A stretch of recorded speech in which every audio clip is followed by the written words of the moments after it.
Ria had always been considered a hardworking girl, the kind of student who carried the weight of her parents' expectations, her teachers' hopes, and her own quiet dreams with dignity. But the day her examination results were announced, her entire world seemed to shatter into pieces because, despite all her effort, the word failed appeared boldly next to her name, and in that moment she felt as if her worth had been erased by a single line of ink. Whispers began to circle around her. Neighborhood, relatives who once praised her now shook their heads in disappointment, friends who had passed their exams avoided her or mocked her silently, and the girl who once walked proudly with her books now hid her face behind closed doors, sinking deeper into the belief that she was no longer good enough, that perhaps she had reached the end of her journey before it had even truly begun, and night after night she cried silently on her pillow wondering why life had betrayed her, why her effort was not enough, and whether she even deserved a future at all.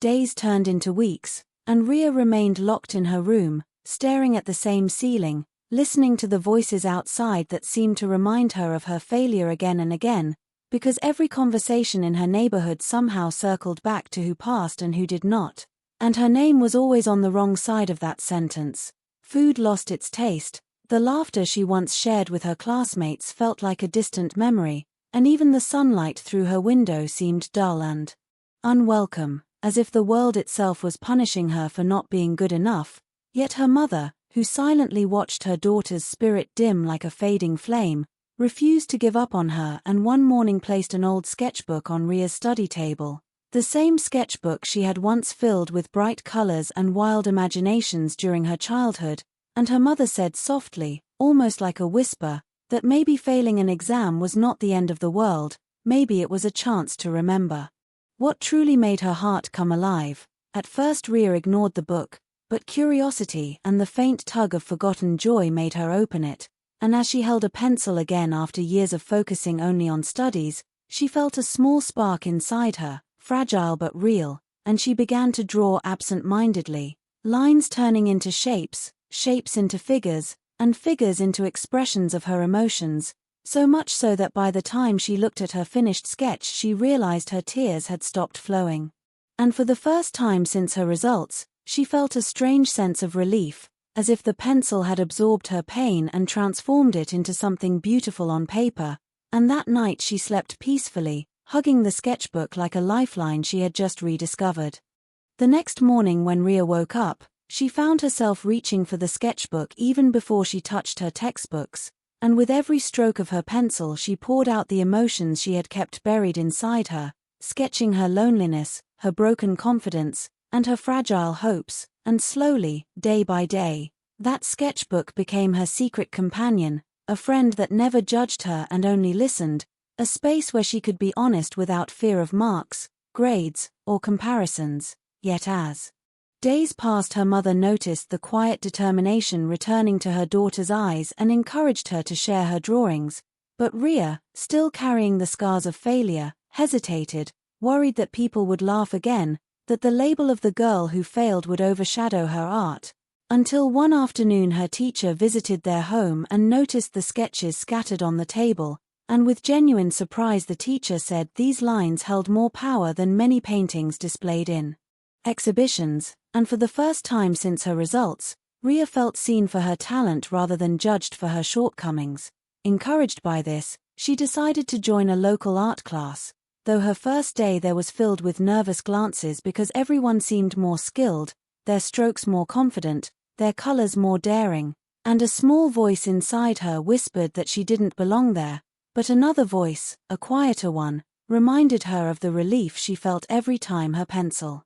touched the page. So she stayed, she practiced, and though her hands trembled, her heart grew stronger with each attempt, and while some students giggled at her shaky sketches, Ria smiled softly to herself, thinking that perhaps this time she was not racing against others, but only against her own doubts, and with every passing week her lines became sharper, her figures more alive, and her confidence steadier, as if she was sketching not only images but also a new version of herself, one that was learning to rise despite the weight of past failures. As months passed, Ria's sketchbook became filled with portraits, landscapes, and abstract designs that mirrored her transformation. And one day her art teacher suggested she submit a few pieces to a small local exhibition, a suggestion that terrified her because she still carried the weight of being known as the girl who had failed. Yet after many sleepless nights she finally agreed, convincing herself that if nothing else,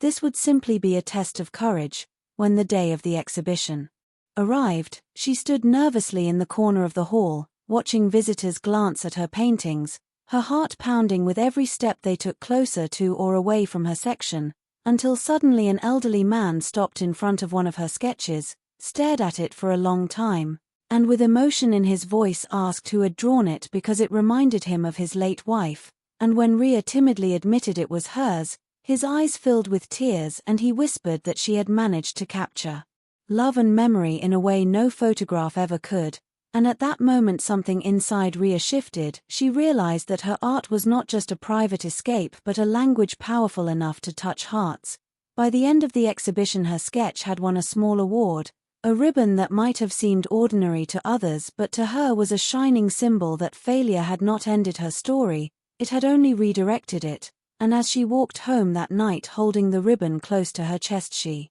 whispered to herself that maybe, just maybe, failing her exam was not the end but the beginning of something greater, a first step into a path she had never imagined but was finally ready to walk with courage.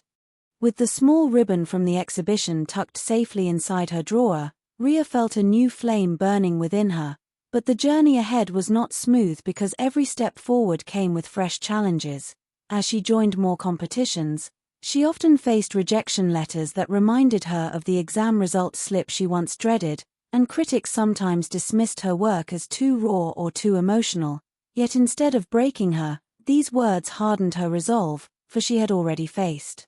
the humiliation of failure once and survived, so she told herself she could endure these stings as well. She woke up earlier, sketched longer, studied techniques from famous artists, and slowly built a style that was uniquely hers, one that did not chase perfection but captured emotions, and though progress was slow, every small recognition pushed her forward. One day her artwork was displayed in a city gallery, and standing in the crowd she overheard strangers discussing her painting with admiration, unaware that the quiet girl in the corner was its creator, and in that moment she realized that her identity was no longer tied to being the girl who failed an exam but to being the girl whose art spoke when words could not. And while the same relatives who once criticized her now introduced her with pride, Rhea never forgot the nights of despair that shaped her, because they reminded her that strength is not built in times of applause but in the silent moments when no one believes in you, not even yourself, and still you choose to rise. As the years rolled on, Rhea's persistence began to bear fruit in ways she had once only dreamed of, for her art that started on the pages of an old sketchbook now found its way into national exhibitions. Newspapers carried stories of the young woman who turned her failure into a foundation, and students began writing to her asking how they too could find courage in their setbacks. Yet, despite the growing applause, what mattered most to Rhea were the quiet moments at home when her mother would sit beside her and watch her paint, often with tears in her eyes, whispering that she had always known her daughter's talent was bigger than any exam. And one evening, as Rhea prepared for her first international exhibition, she placed the same exam result slip that once shattered her alongside the small ribbon from her first exhibition and her latest award, arranging them side by side in a frame, because she wanted to remember that every piece of recognition she held today was born out of that one failure. When her mother asked why she would keep a painful reminder with her achievements, Rhea smiled and said that it was not a reminder of weakness but a reminder of strength, because without falling she would never have discovered where her wings truly were. And as she stood on stage that night in front of hundreds of people applauding her art, she thought back to the lonely girl who once cried on her pillow and whispered silently to herself that failing her exam was never the end, it was the beginning. The first step toward the life she was meant to live, a journey that taught her and everyone who heard her story that sometimes the greatest doors open only when another one closes, and that failure is not the opposite of success but the very foundation upon which it is built. Success, however, did not make Rhea arrogant. Instead, it humbled her, for she never forgot the nights of loneliness when she had no one to remind her that she was capable, and she decided that if she had once longed for a voice of encouragement, then she would now become that voice for others. So she began conducting small workshops in community centers and schools, meeting young boys and girls who were haunted by the word failure, some because of exams, others because of broken dreams, and she would sit with them, telling her story not with pride but with vulnerability, describing the pain of seeing that result slip, the shame of being mocked, and the fear of believing life was over, and every time she shared, she saw relief in their eyes because they realized they were not alone. One boy told her he had been on the verge of giving up on school completely, but after hearing how she rebuilt her life, he wanted to try again. Another girl said that she too loved drawing but had hidden her sketchbook away because people laughed at her, and now she wanted to pick it up again. And in these moments Ria understood that her journey was bigger than herself, that her failure was not just her first step but also a bridge for countless others who needed hope, and while galleries and awards gave her recognition, it was these workshops, these quiet victories of souls being lifted, that gave her the deepest fulfillment, for she had transformed from being the girl who once searched for light into the woman who now carried a lamp to guide others through their darkness. As word of her workshops spread, invitations began to pour in from schools, colleges, and even corporate events, and Ria, who once hid from the world, now stood confidently on stages before large audiences, holding a microphone instead of a sketchbook. Though in truth every word she spoke was still painted with the colors of her journey, she would tell them how she once believed her life ended with a single failed exam, how society had stamped her with the label of worthless, and how a simple act of opening an old sketchbook became the turning point that rewrote her destiny, and people listened not because she was a famous artist but because she was real, because she had walked through the same fire they feared and emerged stronger. Newspapers covered her speeches, television channels invited her for interviews, and her name became associated not only with art but with resilience, a symbol that failure could be transformed into power. And in one particularly memorable seminar, she faced an auditorium of nearly 2,000 students, many of whom had tears in their eyes as she said that the same stone people throw at you in mockery can one day become the foundation of your castle if you refuse to give up. And when the hall erupted in applause, she realized that her voice now carried far beyond her own healing. It was shaping the way a generation thought about setbacks, proving that failure was not the enemy of dreams but often their first invitation to a greater purpose. Life, however, has a way of testing even those who seem to have conquered their past, and just when Ria thought her path was finally clear, she faced a challenge that shook her once more. During preparations for her first solo international exhibition, one that promised to showcase her journey on a global stage, several of her paintings were accidentally damaged in transit, and when she saw the torn canvases and smeared colors, it felt as if her heart had been ripped open, because these pieces were not just art, they were fragments of her soul, months of sleepless nights, tears, and triumphs poured into color, and for a brief moment, the old voice of doubt returned, whispering cruelly that maybe she was never meant for greatness, that maybe her story had already reached its limit. She locked herself in her hotel room, staring at the ruined paintings, fighting the same despair she thought she had left behind years ago, but then she remembered the lonely girl who once believed her life was over after a failed exam and realized that this moment was nothing but another test, another opportunity to prove that strength was not about avoiding failure but about rising each time it tried to bury her, and with trembling hands she picked up her brushes, worked tirelessly through the nights, repainting, reimagining, and recreating pieces that carried even deeper emotion than before, and when the exhibition finally opened, people stood in awe not because the paintings were flawless but because they were alive with raw resilience, each stroke telling the story of a woman who refused to let setbacks define her. And as the applause filled the hall, Ria smiled, knowing that life would never stop throwing challenges, but she would never stop turning them into her next step forward. After the international exhibition, when the applause faded and the lights dimmed, Ria sat alone in her quiet room, staring at the framed ribbon from her first competition, the photographs of her workshops, and the countless sketches that had filled her journey, and in that silence she allowed herself to truly reflect on what success meant, realizing that for most of her life she had believed success was defined by marks, certificates, and applause, yet now she understood it was something deeper, something no exam could measure, because success was the courage to begin again after falling, the strength to turn tears into fuel, the patience to keep moving when no one clapped, and the humility to never forget the ground you once stumbled on. She thought about her failure years ago and smiled, not with bitterness but with gratitude, because without that heartbreak she might have never touched a pencil again, never discovered her gift, never spoken to the thousands of students whose eyes lit up when she said failure was only a step, and as she whispered these truths to herself she realized that failure was not the opposite of success at all, it was its foundation, its teacher, its silent partner that pushes us toward paths we might never have dared to walk. And in that moment she promised that no matter how high she rose, she would always carry the memory of her first fall, because that fall was the seed that bloomed into her life's greatest purpose.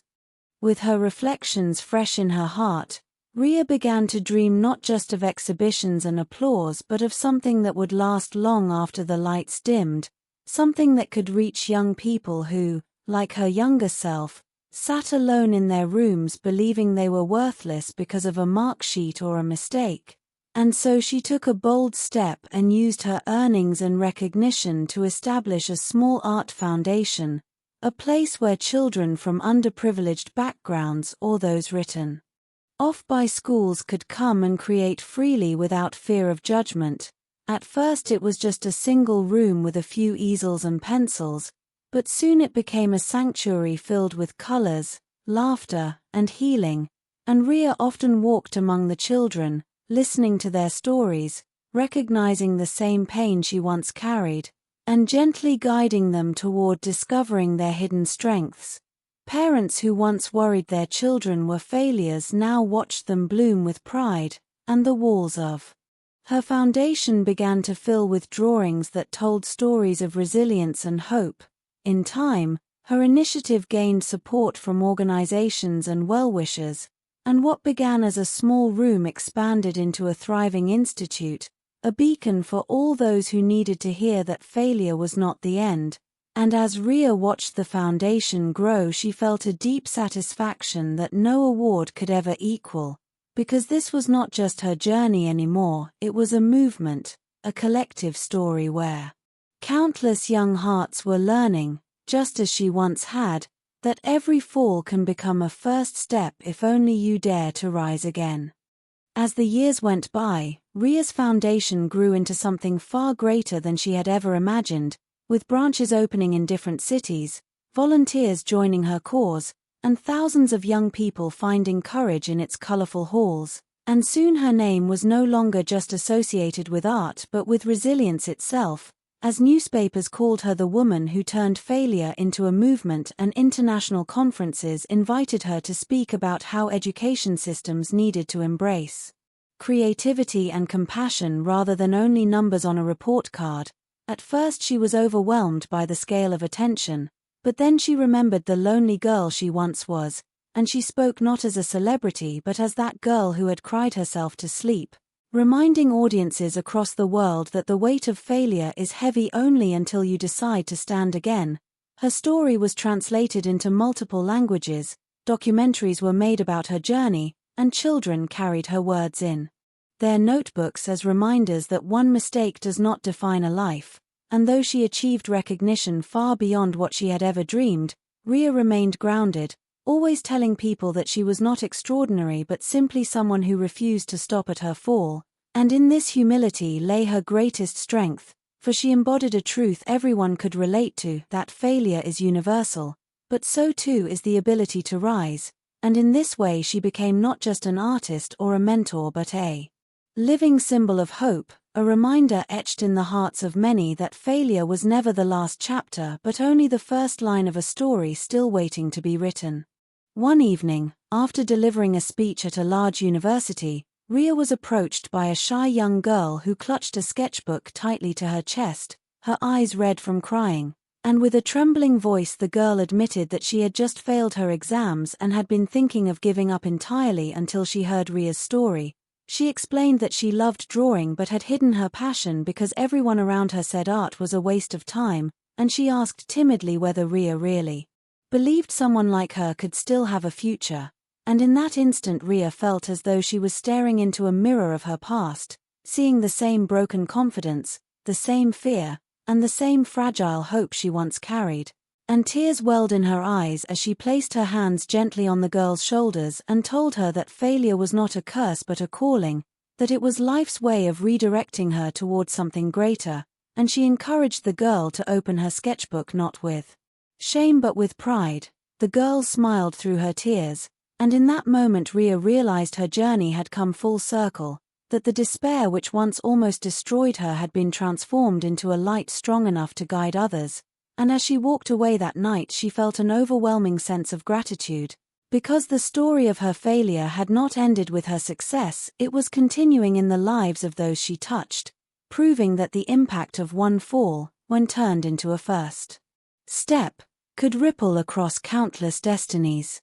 Years later, as Ria sat in the quiet garden of her foundation surrounded by children sketching under the evening sky, she looked back on her life and marveled at how far she had come, remembering the lonely girl who once believed her world had ended because of a single failed exam and comparing her with the woman she had become, a teacher, a mentor, an artist, and above all, a living testimony that failure is not final. She realized that every achievement she now held in her hands was rooted in